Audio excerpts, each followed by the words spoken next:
Assalamualaikum warahmatullahi wabarakatuh. Perkenalkan, nama saya Yul Rahmayani, nomor induk mahasiswa 180351003. Saya dari Universitas Pancasakti Bekasi, Fakultas Ekonomi dan Bisnis, Program Studi Akuntansi. Saat ini saya sudah semester 6. Di sini saya akan mempresentasikan mata kuliah analisis laporan keuangan. Dosen pengampu yang saya hormati Bapak Abriandi. Awal yang akan saya bahas adalah pengertian analisis laporan keuangan. Sebelum Anda mengetahui bagaimana cara menganalisis laporan keuangan, sebaiknya pahami dulu apa itu analisis laporan keuangan. Analisis laporan keuangan adalah suatu kegiatan penilaian, penelahan atas laporan keuangan perusahaan dengan mendasarkan kepada beberapa metode dan teknik penganalisaannya, sehingga mereka yang berkepentingan terhadap perusahaan dapat evaluasi dan tindakan lebih lanjut pada perusahaan tersebut. Laporan keuangan apa saja yang bisa dianalisis? Hampir semuanya, termasuk cash flow, neraca, laba rugi, perubahan modal, dan lainnya. Dalam menganalisis laporan keuangan, Anda perlu memperhatikan faktor-faktor yang mempengaruhi kondisi keuangan perusahaan, yang meliputi pajak, inflasi, tingkat suku bunga, kondisi pandemi, dan lain-lain. Selanjutnya kita akan membahas tujuan analisis laporan keuangan. Pada dasarnya tujuan dari analisis laporan keuangan adalah untuk membantu para pengguna laporan keuangan dalam memperkirakan masa yang akan datang suatu entitas dengan cara membandingkan, mengevaluasi, dan juga menganalisis tendensi dari setiap aspek keuangan suatu entitas. Namun selain itu terdapat tujuan lain yang tidak kalah pentingnya, yaitu yang pertama bisa dipakai sebagai pembandingan dengan entitas lain yang sejenis mengenai hasil yang berhasil mereka raih. Yang kedua, melakukan penilaian terhadap kinerja manajemen perusahaan. Yang ketiga, mengetahui berbagai macam langkah perbaikan di masa yang akan datang berdasarkan hasil analisis terhadap posisi keuangan. Yang keempat, mengetahui berbagai kekuatan atau potensi yang dimiliki oleh perusahaan. Yang kelima, mengetahui berbagai kelemahan atau kekurangan yang dimiliki oleh perusahaan. Dan yang terakhir, menilai kewajaran dari laporan keuangan yang disajikan. Lalu selanjutnya manfaat analisis laporan keuangan. Yang pertama dari sudut pandang investor, yaitu untuk memprediksi kondisi dari prospek perusahaan di masa depan.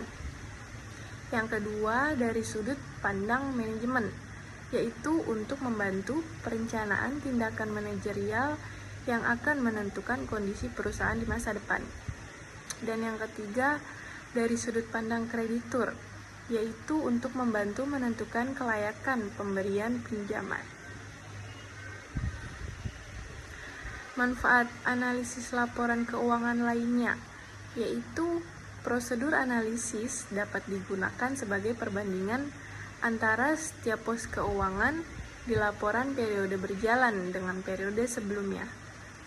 Contoh analisis keuangan sederhana bisa dilihat dalam contoh berikut ini. Sebuah perusahaan memiliki kas sebesar 100 juta rupiah di neraca tahun berjalan, sedangkan di neraca tahun sebelumnya tercatat memiliki kas sebesar 70 juta rupiah. Nilai kas perusahaan tersebut dapat dibandingkan. Kas periode tahun ini memiliki kenaikan sebesar 30% dari tahun sebelumnya. Prosedur analisa laporan keuangan juga bisa digunakan untuk memberikan hubungan di laporan keuangan. Misalnya di laporan keuangan tercatat kas sebesar 50 juta rupiah dan persediaan sebesar 300 juta rupiah. dimasukkan dalam total aset senilai 900 juta rupiah dalam laporan posisi keuangan. Dalam bentuk relatif, jumlah saldo kas adalah 5,5% dari total aset dan jumlah persediaan sebesar 30%. Kondisi keuangan perusahaan secara umum dan tren dalam industri bisnis juga perlu menjadi pertimbangan dalam mengevaluasi data keuangan dan operasional. Berikut ada 4 jenis analisis laporan keuangan, yaitu yang pertama analisis laporan keuangan horizontal, yang kedua analisis laporan keuangan vertikal, yang ketiga analisis laporan keuangan common size, dan yang keempat analisis rasio. Yang pertama kita akan membahas analisis laporan keuangan horizontal. Analisis cara ini dilakukan dengan melihat presentasi kenaikan atau penurunan pada tiap pos di laporan keuangan dan dilakukan secara komparatif atau membandingkan. Cara horizontal dilakukan dengan melihat perbandingan 2 atau 3 laporan keuangan. Jumlah di tiap pos laporan keuangan terakhir dilakukan perbandingan dengan tiap pos di laporan keuangan periode sebelumnya.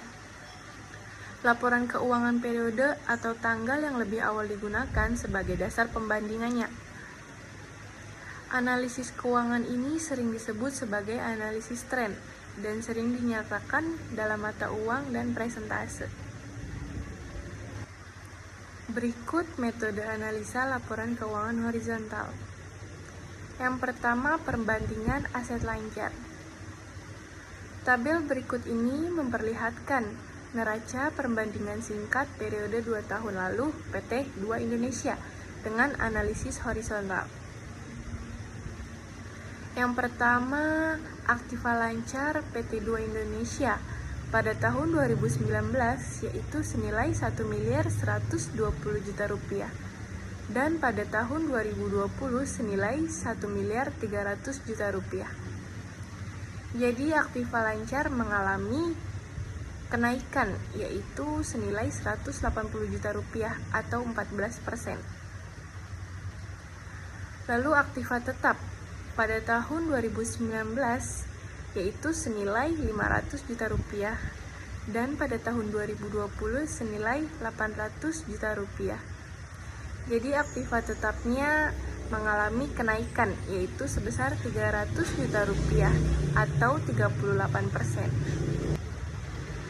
Lalu berikutnya total aktiva PT 2 Indonesia yaitu tahun 2019 aktiva lancar dan aktiva tetap dijumlahkan yaitu senilai 1.620 juta rupiah dan pada tahun 2020 yaitu aktiva lancar dan aktiva tetap dijumlah menjadi senilai 2.100 juta rupiah. Jadi total aktiva mengalami kenaikan senilai 480 juta rupiah atau senilai 23%. Lalu berikutnya pasiva.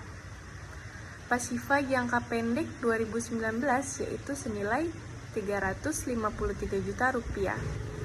Dan pada tahun 2020 senilai 310 juta rupiah. Tentunya terlihat pasiva jangka pendek mengalami penurunan yaitu senilai 43 juta rupiah atau minus 12%.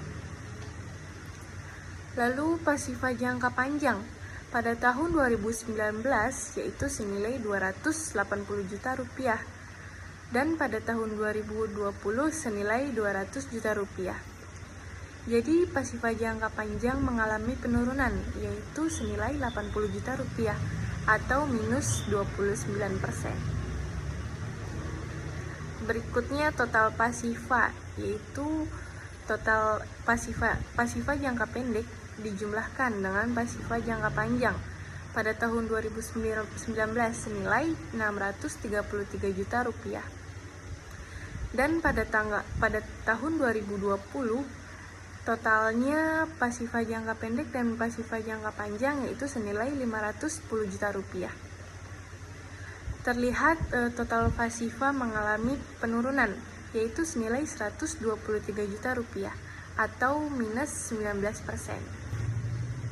Lalu berikutnya ekuitas pemegang saham pada tahun 2019 yaitu senilai 667 juta rupiah dan pada tahun 2020 yaitu senilai 610 juta rupiah.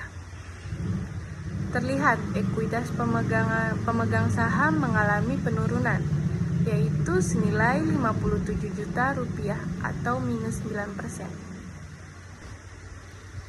Dari tabel tadi diketahui bahwa PT2 Indonesia pada akhir tahun 2020 memiliki total aktiva atau aset sebesar 2 miliar 100 juta rupiah, lebih tinggi 23% dari periode sebelumnya. Sedangkan pasifa atau kewajiban berkurang sebesar 123 juta rupiah atau minus 19%. Dan ekuitas pemegang saham juga mengalami penurunan 9% atau sebesar 57 juta rupiah. Lalu yang kedua, komponen aset dan kewajiban. Neraca di poin sebelumnya bisa diperluas dengan memasukkan perincian dari berbagai aktiva atau aset dan pasifa atau kewajiban. Berikut contoh tabel PT2 Indonesia. Yang pertama, kas PT2 Indonesia pada tahun 2019 yaitu senilai 85 juta rupiah dan pada tahun 2020 yaitu senilai 65 juta rupiah. Jadi kas mengalami penurunan senilai 20 juta rupiah atau minus 31%. Lalu surat berharga pada tahun 2019 yaitu senilai 65 juta rupiah dan pada tahun 2020 senilai 50 juta rupiah. Jadi surat berharga mengalami penurunan yaitu senilai 15 juta rupiah atau minus 30%. Lalu piutang usaha pada tahun 2019 yaitu senilai 125 juta rupiah dan pada tahun 2020 senilai 130 juta rupiah. Jadi piutang usaha mengalami kenaikan yaitu senilai 5 juta rupiah atau 4%. Lalu persediaan pada tahun 2019 yaitu senilai 250 juta rupiah dan pada tahun 2020 yaitu senilai 270 juta rupiah. Jadi persediaan mengalami kenaikan yaitu senilai 20 juta rupiah atau 7%. Selanjutnya biaya dibayar di muka pada tahun 2019 senilai 7 juta rupiah dan pada tahun 2020 yaitu senilai 6.500.000 rupiah. Jadi biaya dibayar di muka mengalami penurunan yaitu senilai 500.000 rupiah atau minus 8%. Lalu total aset lancar pada tahun 2019 total aset lancarnya senilai 532 juta rupiah dan pada tahun 2020 senilai 521.500.000 rupiah. Jadi total aset lancar mengalami penurunan yaitu senilai 10.500.000 rupiah atau minus 2%. Dari hasil perincian diketahui bahwa kas dan surat berharga di periode 2020 mengalami penurunan. Sedangkan piutang usaha perusahaan bertambah sebesar 5 juta rupiah. Total aset lancar perusahaan mengalami penurunan sebesar 2% pada tahun 2020. Yang ketiga, tabel perbandingan laba rugi. Dari tabel pada poin kedua, aset lancar tahun 2020 mengalami penurunan. Ternyata dikarenakan penjualan yang juga mengalami penurunan karena pandemi sebesar 30%. Beban operasional perusahaan pun mengalami penurunan sebesar 84 juta rupiah atau sebesar 42%. Berikut tabel laporan laba rugi komparatif PT2 Indonesia. Yang pertama, penjualan. Pada tahun 2019 senilai 1 miliar 500 juta rupiah. Dan pada tahun 2020 senilai 1 miliar 150 juta rupiah. Jadi penjualan mengalami penurunan senilai 350 juta rupiah atau minus 30%. Lalu selanjutnya retur dan potongan penjualan. Pada tahun 2019 yaitu senilai 25 juta rupiah dan pada tahun 2020 yaitu senilai 27 juta rupiah. Jadi retur dan potongan penjualan mengalami kenaikan sebesar 2 juta rupiah atau 7%. Lalu penjualan bersih pada tahun 2019 yaitu senilai 1 miliar 475 juta rupiah dan pada tahun 2020 yaitu senilai 1 miliar 123 juta rupiah. Jadi penjualan bersih mengalami penurunan sebesar 352 juta rupiah atau minus 31%. HPP pada tahun 2019 yaitu senilai 1 miliar dan pada tahun 2020 yaitu senilai 700 juta rupiah. Jadi HPP mengalami penurunan yaitu senilai 300 juta rupiah atau minus 43%. Lalu laba kotor pada tahun 2019 yaitu senilai 475 juta rupiah dan pada tahun 2020 senilai 423 juta rupiah. Jadi laba kotor mengalami penurunan senilai 52 juta rupiah atau minus 12%. Lalu selanjutnya beban penjualan pada tahun 2019 yaitu senilai 180 juta rupiah dan pada tahun 2020 senilai 100 juta rupiah. Jadi beban penjualan mengalami penurunan senilai 80 juta rupiah atau minus 80%. Selanjutnya beban administrasi pada tahun 2019 senilai 102 juta rupiah dan pada tahun 2020 senilai 98 juta rupiah. Jadi beban administrasi mengalami penurunan yaitu senilai 4 juta rupiah atau minus 4%. Lalu selanjutnya total beban operasional pada tahun 2019 senilai 282 juta rupiah dan pada tahun 2020 senilai 1.980 juta rupiah. Jadi total beban operasional mengalami penurunan yaitu senilai 84 juta rupiah atau minus 42%. Lalu selanjutnya laba operasi. Lalu yang terakhir yaitu laba operasi. Pada tahun 2019 yaitu senilai 193 juta rupiah dan pada tahun 2020 senilai 225 juta rupiah. Jadi laba operasi mengalami kenaikan senilai 32 juta rupiah atau 17%. Penurunan harga pokok penjualan ini juga berdampak pada penurunan laba kotor yang diperoleh perusahaan sebagai presentasi penjualan. Laba operasi perusahaan teridentifikasi meningkat sebesar 17%. Lalu contoh yang terakhir yaitu laporan laba ditahan. Berikut laporan laba ditahan PT2 Indonesia. Laba ditahan 1 Januari pada tahun 2019 yaitu senilai 115 juta rupiah dan pada tahun 2020 senilai 135 juta rupiah. Laba ditahan 1 Januari jadi mengalami kenaikan yaitu sebesar 20 juta rupiah atau 15%.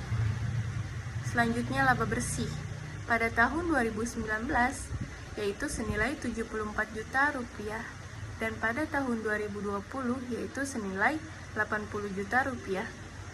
Jadi laba bersih mengalami kenaikan yaitu senilai 6 juta rupiah atau 8%. Totalnya pada tahun 2019 yaitu senilai 189 juta rupiah dan pada tahun 2020 senilai 215 juta rupiah. Jadi totalnya mengalami kenaikan, yaitu senilai 26 juta rupiah atau 12%. Berikut dividen. Untuk saham preferred pada tahun 2019 yaitu senilai 10 juta rupiah, dan pada tahun 2020 juga 10 juta rupiah. Jadi tidak ada kenaikan atau penurunan. Untuk saham biasa pada tahun 2019 yaitu senilai 20 juta rupiah, dan pada tahun 2020 yaitu senilai 35 juta rupiah. Jadi mengalami kenaikan yaitu senilai 15 juta rupiah atau 43%. Jadi total dividennya pada tahun 2019 adalah 30 juta rupiah, dan pada tahun 2020 yaitu senilai 45 juta rupiah. Jadi total dividen mengalami kenaikan yaitu sebesar 15 juta rupiah atau 33%. Lalu laba ditahan 31 Januari pada tahun 2019 yaitu senilai 159 juta rupiah, dan pada tahun 2020 yaitu senilai 170 juta rupiah. Jadi laba ditahan 31 Januari mengalami kenaikan yaitu 11 juta rupiah atau 6%. Laporan laba rugi di atas menunjukkan laba ditahan 2020 meningkat sebesar 6%. Kenaikan tersebut karena total laba tahun 2020 sebesar 215 juta rupiah, lalu dikurangi total dividen sebesar 45 juta rupiah. Berikut terlihat total laba pada tahun 2020 yaitu senilai 215 juta rupiah. Dan total dividen pada tahun 2020 yaitu senilai 45 juta rupiah. Lalu selanjutnya kita akan membahas jenis analisis laporan keuangan yang kedua, yaitu analisis laporan keuangan vertikal. Analisis vertikal menggunakan metode presentasi untuk menunjukkan hubungan tiap komponen terhadap jumlah semua akun dalam satu laporan keuangan. Analisis ini diterapkan di akun laba dan rugi dengan mempresentasikan tajuk standar sebagai persentase dari total aset tahunan. Walaupun analisis ini terbatas pada laporan individual, tetapi hasil signifikan dari analisis tersebut bisa ditingkatkan dengan menyiapkan analisis perbandingan laporan keuangan. Ini memudahkan Anda mendapatkan informasi jika pembagian biaya, pengeluaran, dan laba berbeda nilainya. Lalu jenis analisis laporan keuangan yang ketiga, yaitu analisis laporan keuangan common size. Cara ini digunakan untuk membandingkan periode berjalan dengan periode sebelumnya, antar perusahaan atau antar perusahaan dengan presentasi industri sejenis. Pada analisis ini, seluruh pos dalam laporan keuangan dinyatakan dalam presentasi, bukan mata uang. Yang keempat, jenis analisis laporan keuangan yaitu analisis rasio. Analisis rasio bisa digunakan untuk mengetahui hubungan antara berbagai angka pada laporan cash flow, laporan laba rugi, laporan neraca, dan lainnya. Rasio selalu mewakili satu angka yang berkaitan dengan angka lain di laporan keuangan. Contohnya rasio likuiditas, rasio profitabilitas, rasio aktivitas, dan rasio solvabilitas. Berikut arti beberapa rasio tadi. Yang pertama, rasio likuiditas, yaitu kemampuan perusahaan dalam memenuhi kewajiban jangka pendek. Lalu yang kedua, rasio solvabilitas, yaitu kemampuan perusahaan dalam memenuhi kewajiban jangka pendek dan jangka panjang. Yang ketiga, rasio profitabilitas, yaitu kemampuan perusahaan dalam mendapatkan profit atau keuntungan dalam periode tertentu. Dan rasio yang terakhir yaitu rasio aktivitas, yaitu kemampuan perusahaan dalam memanfaatkan sumber dayanya. Mungkin sekian presentasi mata kuliah analisis laporan keuangan yang dapat saya sampaikan. Mungkin presentasi saya masih jauh dari kata sempurna, dan mohon maaf jika ada kata-kata yang kurang baik. Sekian, Assalamualaikum warahmatullahi wabarakatuh.